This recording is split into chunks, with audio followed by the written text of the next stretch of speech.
நீ நல்ல கழுவு அந்த டோப்பில் தண்ணி இருக்கலாம் அதில் கழுவுங்களேன் கழுவு வச்சுட்டு வேற மீன் எடு நல்ல அந்த வெள்ளை மீன் இல்ல அந்த வெள்ளை மீன் இதோ நான் லாஸ்ட்ல அப்படியே ஒட்டி கிடக்குது நான் லாஸ்ட்ல ஒட்டி கிடக்குது அதல்ல அங்க தள்ளி வை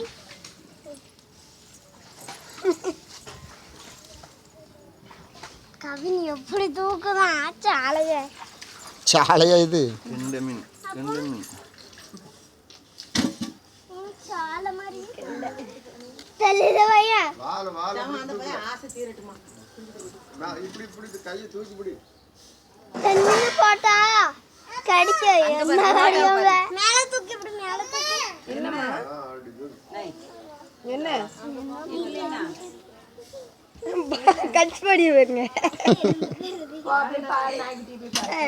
டான்ஸ் ஆடிக்கு இப்போ அங்கே தொட்டிக்குள்ள மீன் விழுந்துட்டு நீ கொளுத்திடுவோம் சரி போதும் இன்னைக்குள்ள வச்சிரு மீன் உயிரோட இருந்துரும் சோப்பு போட்டு கழுவுங்க இதுல தானே நிக்க நீங்க பாரு நேரம் தொடக்க மட்டன் இருந்தா இவனு போட்டு